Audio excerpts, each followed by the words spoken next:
Have you ever wondered what would happen if you found something that simply shouldn't exist? Something that challenges everything you thought you knew about a familiar place? It was 12:47 a.m. when Marcus found the door. A door that, according to the building's plans, simply shouldn't exist. And when he opened it, everything he believed about that hospital crumbled. Marcus Johnson was just a janitor. Nothing special, nothing extraordinary. For 8 years, he had cleaned the same hallways of Portland General Hospital in Oregon, always on the midnight shift when silence fell and the corridors were empty. He knew every corner of that place, every room, every closet, every crack in the wall. Or at least that's what he thought.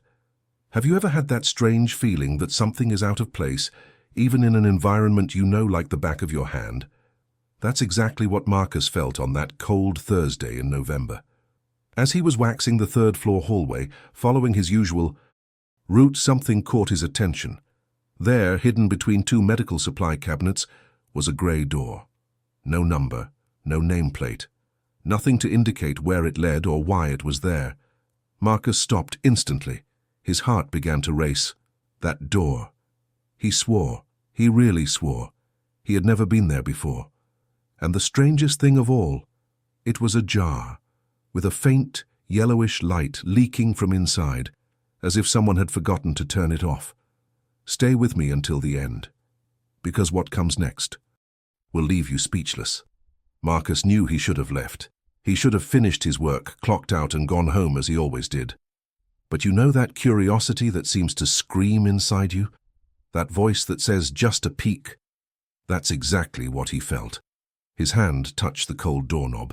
He pushed the door open slowly. And what Marcus saw on the other side would change his life forever, because sometimes the darkest secrets are hidden in the most ordinary places. And before I tell you what Marcus found on the other side of that door, I need to ask you something. If this story is affecting you, if you've ever felt that same curiosity, that same chill down your spine upon discovering something that shouldn't be there, leave a comment below describing what you're feeling right now. I read them all, truly, and these stories only make sense when we share what they awaken within us. And look, if you're not already subscribed to the channel, now is the perfect time to hit that subscribe button. You know why? Because your participation here is what makes this channel grow and reach more people who, like you, are looking for real stories that deeply touch you, that make you think and feel. Every like, every comment, every share, all of that shows the algorithm that this type of content matters, that these stories deserve to be told. And when you subscribe, you ensure you won't miss any stories like this. I know this topic resonates with you. I know why you've come this far, because something in this story captivated you. So help me continue bringing you content like this by liking and subscribing. It's quick, it's free, but it makes all the difference. And now, with your heart still racing, come back with me to that hidden room. Because what Marcus saw when his eyes adjusted to that dim light was only the beginning of a truth that no one was prepared to face. Marcus wasn't like the other employees at that hospital. While everyone else avoided the night shift as if it were a curse, he preferred exactly that. The silence of the empty corridors, the absence of movement, the calm that only the early morning hours bring.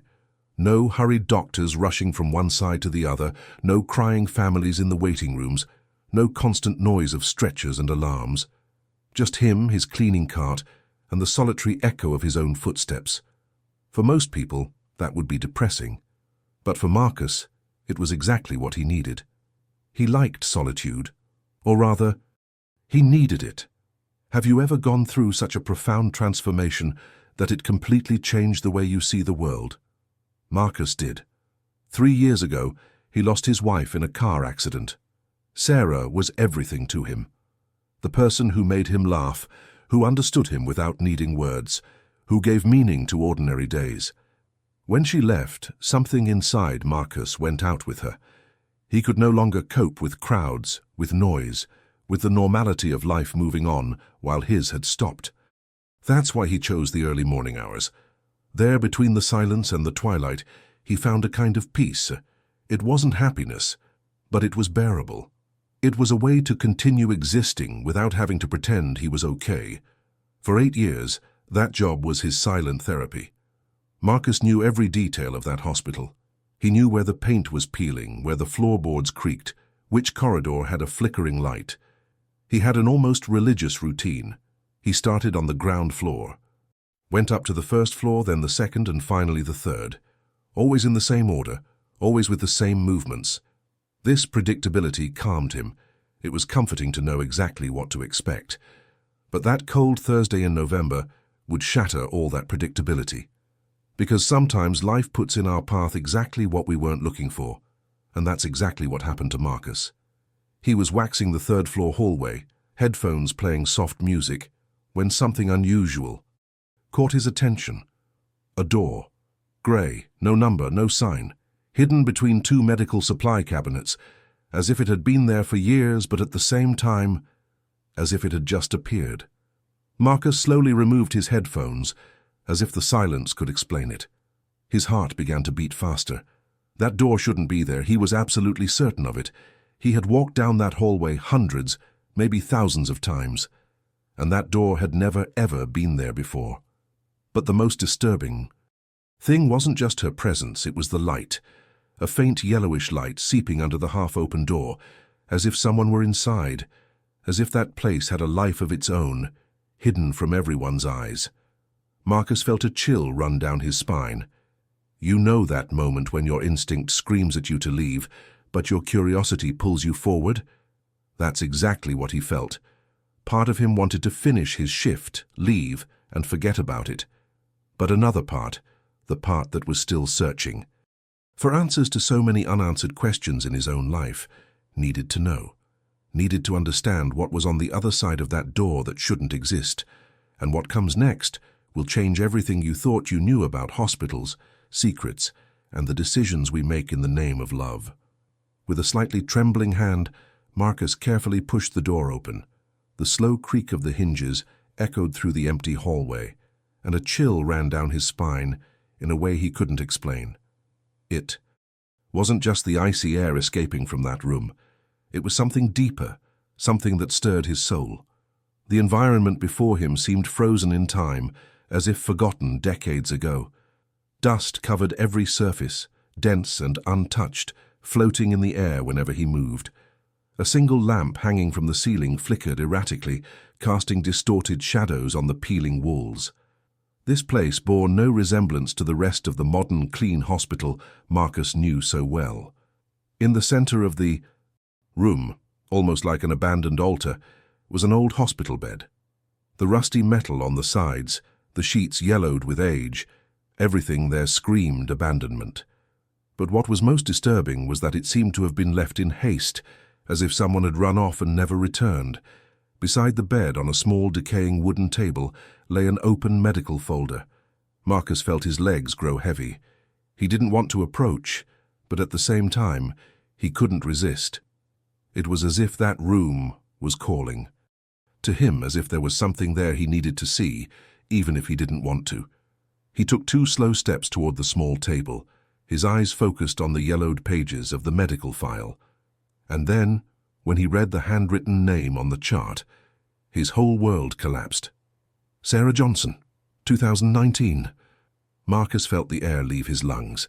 His hands gripped the edge of the table tightly, his legs almost giving way. Sarah Johnson. That was his last name. That was his wife's name. And 2019 was the year she died, the year that destroyed his life, the year that turned him into that lonely man who preferred the company of silence. But it didn't make any sense. Sarah died in a car accident. That's what they told him. That's what he believed for all 3 years. She was coming home from work on a rainy night, lost control of the car on the road. Instant death. No suffering. At least that's what he repeated to himself every night, trying to find some comfort in the idea that she didn't suffer. But now right there in front of him was a medical record, with her name on it, dated weeks before the supposed accident. Hospital admission records, tests, medical notes. Marcus picked up the folder with trembling hands and began to leaf through the pages. Each word I read was like a stab wound. Diagnoses, treatments, evolution of the clinical picture. Everything was there, documented with cold, precise clinical details. Sarah had been in that hospital, that same hospital where he had worked, for 8 years. And he never knew, never suspected. He never imagined that behind the scenes of his own life, something was happening that would change everything. How was this possible? How could someone have hidden this from him? And most importantly, why? Questions exploded in Marcus's mind like fireworks. He sat on the edge of that old bed, clutching that folder as if it were the only real thing in that surreal moment. Tears began to stream down his face, but he didn't even notice. All the pain he had kept inside, all the acceptance he had built up over 3 years, all crumbled in a matter of seconds. The hidden truth before him was bigger and more painful than any car accident could have been. Because it wasn't just about Sarah's death. It was about lies. It was about decisions that were made without him. It was about an entire piece of his life that had been erased, rewritten, as if he didn't deserve to know. Can you imagine the impact of discovering that everything you believed about the person you loved most was a lie? That the painful journey you went through was built on an edited version of reality? Marcus was living through exactly that. And if you're feeling this story with the same intensity as I am telling you, if you want to find out what really happened to Sarah and why all of this was hidden from Marcus, subscribe to the channel now. Because this revelation is only beginning, and what comes next will leave you even more impacted. Marcus wiped away his tears with the back of his hand and took a deep breath, trying to compose himself. He needed to understand. He needed to know exactly what had happened. With his hands still trembling, he went back to leafing through that medical file, this time reading each word with painful attention. Detailed medical reports, test results, notes on experimental treatments, prescriptions for medications he didn't even know how to pronounce. Everything was there, all dated weeks before the accident that supposedly took Sarah's life. Each page was a revelation that further shattered the version of reality he had constructed over the past 3 years. Sarah had been admitted to that hospital, that very hospital where he spent every night cleaning hallways, believing he was just doing his job. While he waxed floors and emptied trash cans, his wife was there, somewhere hidden, fighting something he didn't even know existed. How could he not have noticed? How could he not have felt it? They lived together, slept in the same bed, shared their lives. How can someone hide a hospital admission from their own husband? The answer was there, in the fine print of those cold, clinical documents. Marcus found a note that made him stop breathing for a few seconds. It was handwritten in the hurried handwriting of some doctor. Family decision, not to inform the patient about the seriousness of the condition. He read it again, and again. Family decision. Did Sarah know she was sick, or was she also kept in the dark? He continued reading, turning the pages urgently now, searching for answers. Another note, this one even more disturbing. Patient aware of the prognosis. Request for absolute confidentiality regarding the spouse. Respect the wishes of the family and the patient. Reality crashed down on Marcus like a crushing weight. Sarah knew. She knew she was sick. She knew she was being treated. And she chose not to tell him. Or worse, she was convinced by someone not to tell him. But who would make such a decision? Who had the authority to decide that he didn't deserve to know that his own wife was dying? Marcus felt the ground disappear beneath his feet. He leaned against the cold wall of the room, trying to process the magnitude of that revelation. Someone had hidden the truth from him. Someone had decided, without his consent, without his knowledge, that it would be better for him to live a lie. He continued flipping through the documents, now with a mixture of anger and despair. He found signed consent forms, authorizations for procedures, all signed by Helen Carter, sister. Helen, Sarah's sister, the only family she had. Marcus and Helen had never been close, but he never imagined she was capable of something like this. She was the one who called that terrible night 3 years ago to say that Sarah had died in an accident. She was the one who organized the funeral. She was the one who comforted him, saying it had been quick, that Sarah hadn't suffered. And all along she knew the truth. She knew Sarah had spent weeks in that hospital. She knew and chose to lie. Questions kept swirling in Marcus's mind. Why did Helen do this? Why did Sarah agree? What did they think they could do to protect him? Did they really believe it would be better if he never knew? And the transformation he had undergone in the last 3 years, all that pain, all that grief, was it based on a lie built with good intentions? The mindset he developed, the way he rebuilt himself after the loss, all of that was based on a false version of the facts. And now, discovering the truth wasn't bringing relief. It was bringing more pain. Marcus looked around the abandoned room, trying to understand how it had remained hidden for so long. How could such a place exist inside a modern hospital without anyone knowing? And then he noticed something he hadn't seen before. In the corner of the room, behind the door, was a pile of old boxes. He approached and opened the first. 1. More folders, more documents, other names, other patients. That room wasn't just about Sarah. It was a secret archive, a place where stories were hidden, an invisible backstage where decisions were made away from the eyes of those who truly mattered. Marcus was still processing everything, his mind spinning in circles trying to fit the pieces of that impossible puzzle together, when suddenly he heard something that made his blood run cold. Footsteps. Firm footsteps echoing down the empty hallway coming towards that room. Someone was coming. Panic instantly gripped him. He looked around desperately, searching for a way out, but there were no windows, no other door. Only that entrance he had come through. Without thinking twice, Marcus turned off the light on his cell phone, which he was using to illuminate the documents, and hid behind the door, pressing his body against the cold wall, trying to control his heavy, noisy breathing. The footsteps drew closer, closer, and then they stopped right in the doorway. Marcus held his breath, his heart pounding so hard he was sure whoever was outside could hear it. The door opened slowly, creaking again, and a figure entered. He was a tall man in a white coat, with grey hair and thin-rimmed glasses. Marcus recognized him immediately. It was Dr. Harrison, one of the most senior doctors at Portland General Hospital. He had been there for at least 20 years, was respected, known by everyone. Marcus had seen him dozens of times. During his night shifts, always serious, always focused, always unapproachable, Dr. Harrison didn't look behind the door where Marcus was hiding. He went straight to the bedside table with quick, precise movements, like someone who knew the place well.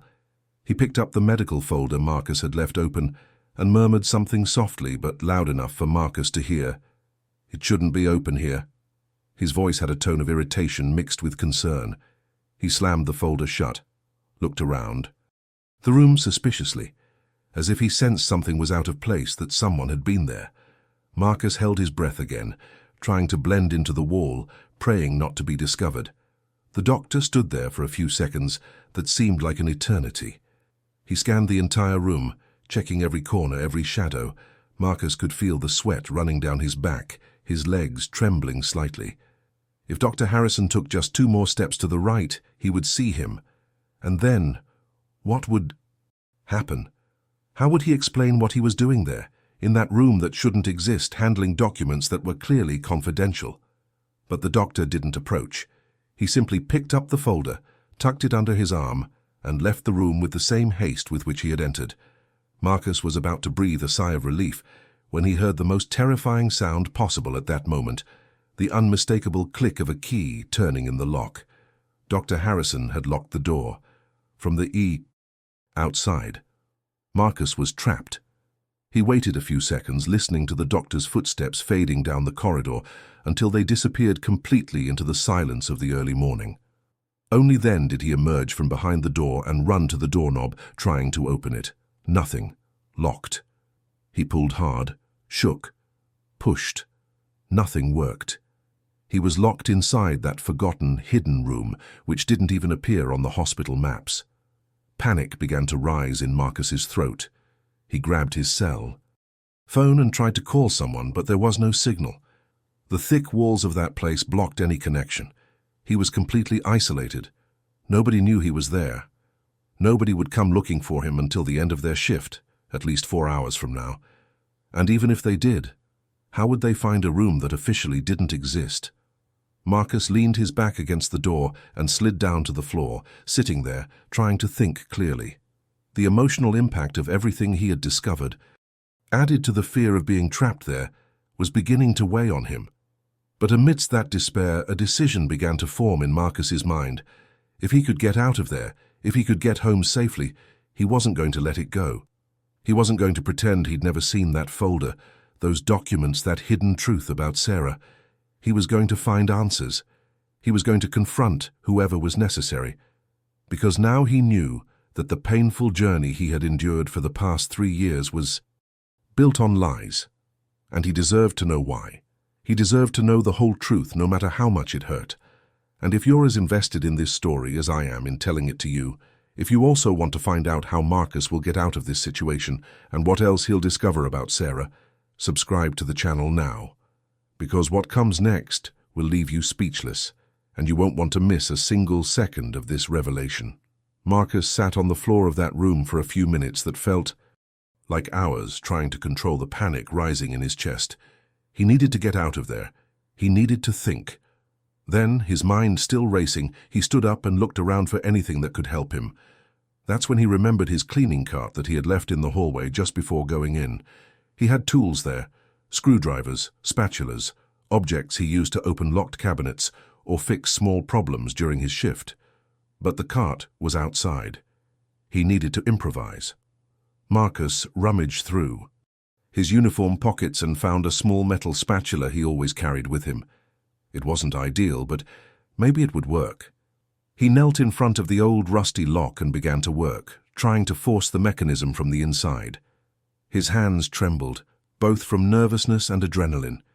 He had never done this before, but he had seen videos on the internet, and at that moment, any knowledge was valuable. 20 minutes of desperation passed, sweat dripping down his forehead, frustrated attempts, until he finally heard the liberating click. The door gave way. Marcus opened the door slowly, peered down the hallway to make sure it was empty, and left the room as if fleeing a nightmare. He closed the door behind him, grabbed his cleaning cart, and got out of there as fast as he could without running, trying to appear normal in case he encountered anyone. But inside, he was trembling with fear, anger, confusion. Everything he had discovered that night was hammering in his head, relentlessly.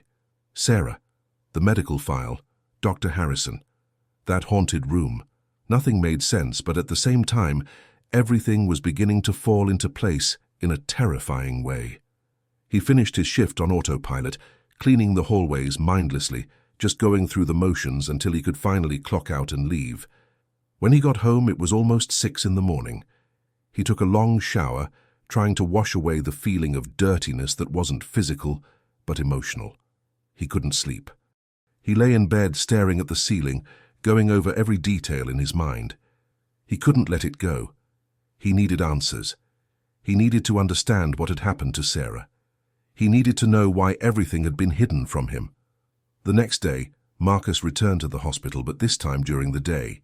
He went to the medical records department and asked to consult the records of Sarah Johnson, who had been admitted in 2019. The employee, a woman with glasses and her hair tied in a tight bun, typed the name into the system and waited. After a few seconds, she looked at him with a confused expression and said, "There is no record of Sarah Johnson being admitted to this hospital in 2019. Are you sure about the name and the year?" Marcus felt his stomach churn. "I'm sure," he replied, his voice coming out firmer than he expected. "Can you search other years? 2018, 2020. The woman searched. Nothing. Sarah Johnson had never been there. Officially, at least. It was as if she had never existed within that hospital. As if that medical file he had held in his own hands was a hallucination. But Marcus knew what he had seen. He had read the reports, seen the exams, held the physical evidence of that hidden truth. Someone had erased the records. Someone was hiding something much bigger than he imagined. And at that moment, a decision formed in Marcus's mind. He was going back to that room, but this time, he wasn't going to go in unprepared. He was going to take a camera. He was going to document everything. He was going to have evidence that no one could deny or erase. Marcus spent the rest of the day planning. He bought a small, pocket-sized camera with good resolution and the ability to record in the dark. He also grabbed a powerful flashlight and a backpack to carry everything. The transformation happening inside him was visible. He was no longer just a lonely caretaker trying to survive the pain of loss. He was becoming someone in search of the truth, willing to face whatever was necessary to discover what really happened. The victim mentality was giving way to an investigator's mentality. He had a purpose now, and that purpose was stronger than fear. That night, when he returned for the midnight shift, Marcus was nervous but determined. He knew exactly where he was going. He knew what he was going to do. He waited until the hospital was completely silent, until he was sure he was alone on the third floor. Then, with the camera already on and recording. In his pocket, he walked down the corridor where he had found that door. Marcus walked down the third-floor hallway, his heart racing, the camera in his pocket already recording his every step. He knew the way by heart. He knew exactly where the door was. Between the two medical supply cabinets on the left, right after the nurse's break room. He was absolutely certain, but when he reached the exact spot where the door should be, Marcus stopped and froze. There was no door. In its place, only a smooth, perfectly painted wall with that characteristic smell of fresh paint, as if there had never been any opening there. Marcus blinked several times, as if his eyes were deceiving him. He approached the wall and ran his hand along its surface. Smooth, uniform, without any marks, without any seams, without any sign that there had been a door there just 24 hours ago. He tapped the wall with his knuckles, hearing the hollow sound echo. Normal wall. Nothing different, nothing strange. He began to search for cracks, for any irregularity that would indicate that this wall had been recently built to hide something. Nothing. Absolutely nothing. Panic began to rise in Marcus's throat again, but this time it was different. It wasn't fear of being caught or arrested. It was fear of going insane. He had seen that door. He had entered that room. He had held Sarah's medical file in his own hands. I had read every word. He had been locked in there by Dr. Harrison. All of that had happened. He hadn't imagined it. I couldn't have imagined it in such detail. But there, before that impeccably painted wall, doubt began to erode his certainty. What if he really was losing his sanity? What if the grief for Sarah had finally broken something inside him? Marcus was so absorbed in his thoughts, still running his hands along the wall as if he could find a secret entrance, that he didn't notice when a nurse appeared in the hallway. She was young, probably in her early 20s, with blonde hair tied in a ponytail and an impeccable uniform. She stopped when she saw Marcus there with that confused expression on his face. "Is everything all right, Marcus?" she asked, her voice heavy with genuine concern. Everyone knew Marcus. He had been part of the hospital's furniture for so long that people worried about him. Marcus turned to her and for a moment considered saying nothing, but the need for confirmation was stronger. "Have you ever seen a door here?" he asked, pointing to Guy. "The wall." The nurse approached, looking where he was pointing, and then looked at him with an expression Marcus immediately recognized. It was pity, that look people have when they think you're lost, confused, needing help. "Marcus," she said, her voice soft and careful. "This hallway was renovated 6 months ago. They reorganized this whole side of the floor. There's never been a door here, at least not since I've worked here, and that's been almost 2 years. Her words hit Marcus like a punch to the gut. 6 months? Impossible. He'd been there the night before. He'd seen the door. He'd gone in. The nurse kept looking at him with that worried expression. "Have you been sleeping well? Sometimes the night shift can get to you, you know. Have you thought about talking to someone? The hospital offers psychological support for employees." Marcus forced a smile. "I'm fine. I just got the hallways mixed up. Thank you." She didn't seem convinced, but nodded and went on her way, glancing back. One more time before turning the corner. Marcus stood there alone again. His head was spinning. Was he really going crazy? Had it all been an elaborate hallucination created by his grief-ravaged mind? But he had evidence, or so he thought. He picked up his cell phone and checked the photos. He had taken a few discreet pictures of that medical file before Dr. Harrison showed up, but when he opened the gallery, there was nothing. The photos weren't there, as if they had never been taken. He checked 2-3 times. Nothing. Had he forgotten to take the photos? Had he only thought about taking them but hadn't done it? The transformation Marcus was experiencing now was brutal. From a determined investigator, he was becoming someone who doubted his own perception of reality. And that's one of the worst feelings anyone can experience, not being able to trust their own mind. He leaned against the smooth wall, feeling the cold paint pierce his uniform, and closed his eyes. He needed a plan. He needed something concrete. He couldn't simply accept that he had imagined it all, because if he had imagined that, what else in his life was real? What else had he built on lies and illusions? And if you're feeling the same anguish as Marcus, if you also want to find out if that door really existed, or if it was all a product of a mind broken by grief, subscribe to the channel, because the truth is about to come to light in a way no one expected, and you won't want to miss the next chapter of this disturbing journey. Marcus spent the next 3 days in a near catatonic state. He continued working, cleaning the same corridors, but his mind was elsewhere. He revisited every memory, every conversation, every moment of the last few months before Sarah's death, searching for signs he might have missed. And the more he thought, the more he realized there had been signs. Sarah losing weight, constant fatigue, those routine checkups she always went to alone. He had accepted everything without question because he trusted her, because he never imagined she would hide something so big. But the doubt about his own sanity continued to gnaw at him, until he made the riskiest decision of all. On Thursday night, Marcus didn't go to the 3rd floor for his usual rounds. He went straight to the 2nd floor where the administrative and medical offices were located. He knew that Dr. Harrison worked late on Thursdays, always reviewing charts and making notes. Marcus had seen the light on in his office several times during his shifts, and that night the light was on again. Marcus didn't think twice. He knocked hard on the door 3 times and went in without waiting for an answer. Dr. Harrison looked up from the papers on his desk, surprised and visibly startled by the sudden intrusion. "Marcus, what are you doing here?" But Marcus wasn't there to be polite. He closed the door behind him and got straight to the point. "I know about the room on the 3rd floor. I saw Sarah's file. I know she was here, and I want answers now."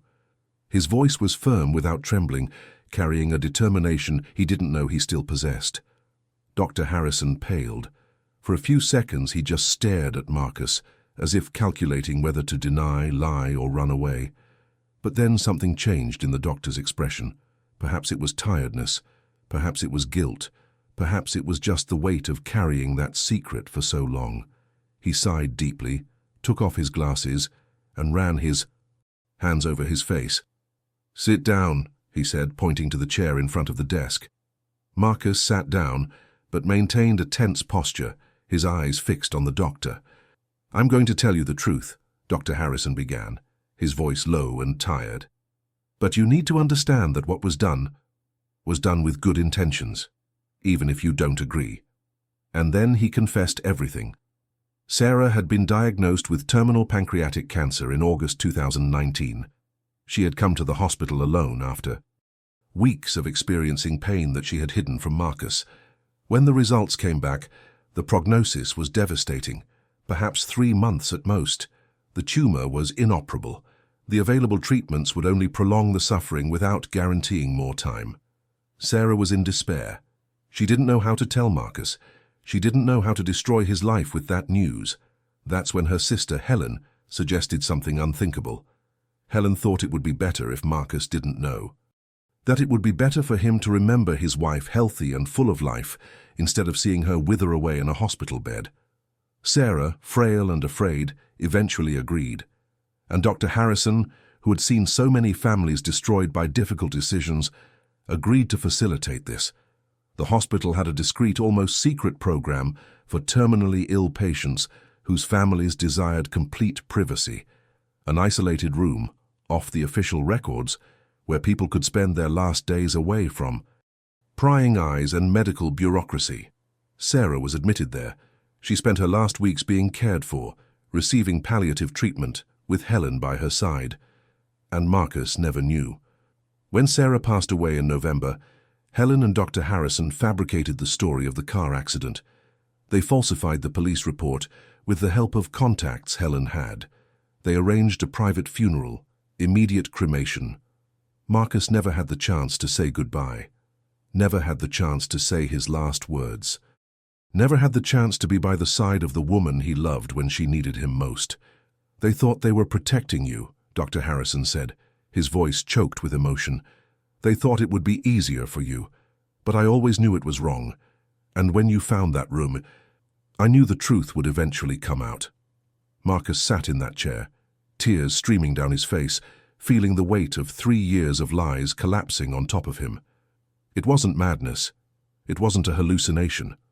It was real. It had all been real. And in a way that hurt even more.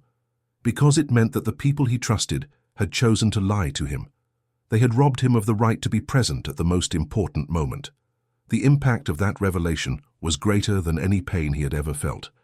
Marcus left that office with shaky legs, a heavy heart, tears still wetting his face.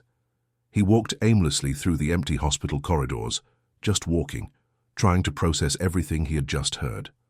The truth was there, finally revealed, but it didn't bring the relief he expected. It brought a different kind of pain, a pain that came from knowing he had been excluded from the last moments of the person he loved most, that Sarah had chosen to die without him by her side, that Helen had decided for him what he should or shouldn't know, and that Dr. Harrison had been complicit in it all. He sat on a bench in the first-floor hallway, the same bench where he had so often seen families waiting for news about their loved ones. And there, alone in the early hours of the morning, Marcus let the pain out. She cried as she hadn't cried since the funeral. He cried for the Sarah he had lost. He cried for the moments that had been stolen from him. She cried for the lie that had sustained her life for the past 3 years, but amidst those tears, something began to change, because along with the pain came an understanding he hadn't expected, a clarity that only the truth, however painful, can bring. For 3 years Marcus carried a silent guilt, a guilt he had never verbalized to anyone, not even to himself. He thought he could have prevented the accident somehow, if he had insisted on picking Sarah up from work that night, if he had realized she was too tired to drive. If he had done anything differently, perhaps she would still be alive. This guilt gnawed at him from the inside, day after day, making his grief even heavier and lonelier. But now he knew the truth. There was nothing he could have done. There was no accident to prevent. There was no different decision that could have changed the outcome. Sarah had cancer. And cancer isn't avoided with last-minute decisions or what-ifs. She was sick, and unfortunately, she was going to die anyway. But she didn't die alone. She didn't die in pain. According to Dr. Harrison, Sarah spent her last weeks in peace, surrounded by medical care, with pain medication, in comfort. Helen was by her side. She had time to say goodbye to make peace with her own journey. And although Marcus wasn't there, although he was deprived of that moment, Sarah departed in the most dignified way possible. And it was in this realization that Marcus found the beginning of healing. Because the truth, however harsh, relieved him of the weight of guilt. He hadn't failed Sarah. He hadn't been negligent. He simply didn't know. And not knowing wasn't his fault. It was the result of decisions other people made, with the best possible intentions, even if profoundly misguided. Helen thought she was protecting Marcus. Sarah thought she was sparing her husband from seeing her suffering. And although the lie hurt deeply, Marcus began to understand that it was made with love. A twisted, misdirected love, but love nonetheless. It took a few weeks, but Marcus finally managed to do something that seemed impossible. He forgave. First, he forgave Helen. He called her, and in a painful conversation filled with tears on both sides, he told her that he understood, that he didn't agree, that the pain of the betrayal was still there, but that he understood why she did it. Helen apologized repeatedly, saying that she regretted it every day, that she thought she was doing the right thing but realized her mistake too late. Marcus listened, and he chose to forgive. Then, he forgave the hospital, Dr. Harrison, the entire system that had facilitated that lie. He could have sued. He could have exposed everything. He could have destroyed careers. But what would that change? Sarah would still be dead. The past would remain unchanged. The only thing that would change would be adding more pain, more anger, more destruction to a situation that had already caused enough suffering. So he chose to let it go, not because he was weak, but because he was strong enough to understand that some battles are not worth fighting. But the hardest forgiveness, the one that truly transformed Marcus, was forgiving himself. Forgiving himself for not realizing Sarah was sick. Forgiving himself for believing the lie. Forgiving himself for carrying a guilt he never had to carry for 3 years. And when he finally managed to do that, something inside him was freed. The solitude he so desperately sought in the empty hospital corridors was no longer necessary. He could live again. He could feel again. He could be human again.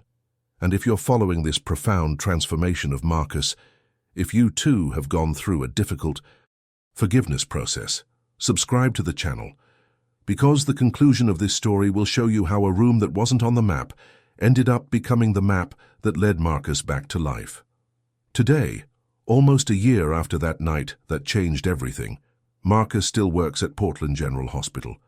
He continues the midnight shift, continues cleaning the same corridors, continues pushing the same supply cart through the silent floors. But something fundamental has changed. It's no longer just a job. It's no longer just a way to escape loneliness or fill the void left by Sarah. Now Marcus sees his work in a completely different way. Every corridor he cleans, every room he tidies, every surface he disinfects, all of it could be the last place someone was with someone they loved. And he makes sure to leave everything perfect, because Marcus now understands something most people don't think about. The inner workings of a hospital hold invisible stories, stories of farewells never said, of last words whispered in dark rooms, of impossible decisions made by broken families, of secrets kept to protect those we love. He knows that somewhere in that hospital, on that very night, someone is going through the worst moment of their life. And perhaps, just perhaps, the fact that the floor is clean, that the lights are working, that everything is in order, might bring a little comfort in a moment of total chaos. Marcus has also changed the way he relates to people. He is no longer that solitary man who avoided conversations and preferred absolute silence. Now he greets the nurses, asks how their day was, and offers help when he sees someone overwhelmed. He has reconnected with the world. He has become a part of life again, not just observing it from afar. And this doesn't mean he has forgotten Sarah, quite the contrary. He carries her memory in a healthier way now, not as a weight that binds him to the past, but as a reminder that encourages him to live the present intensely. Marcus's transformation is a powerful testament to how the truth, even when painful, can be liberating.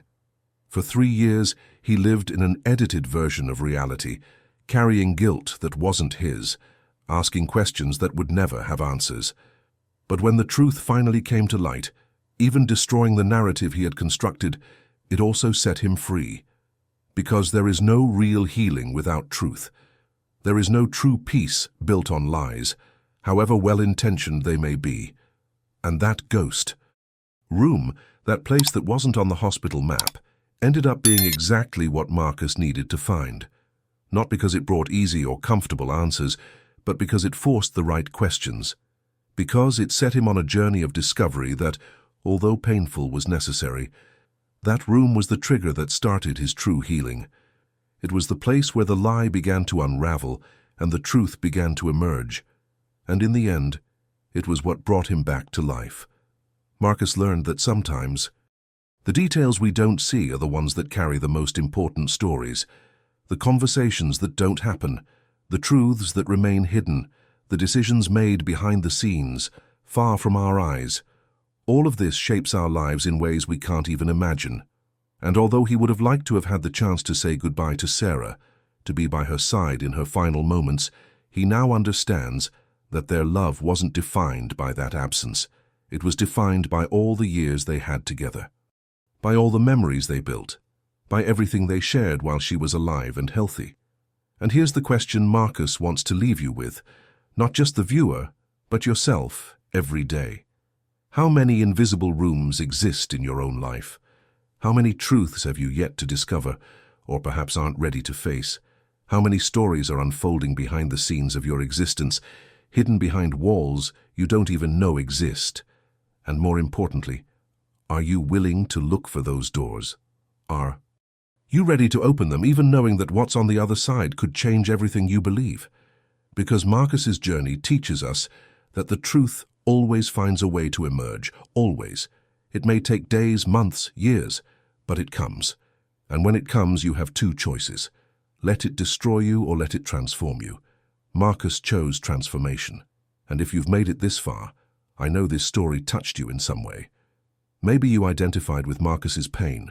Maybe you also carry secrets you don't know if you should reveal. Or maybe you simply understand that life is much more complex than it seems on the surface.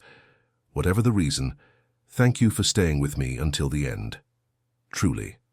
If you're not already subscribed to the channel, now is the perfect time to hit that button.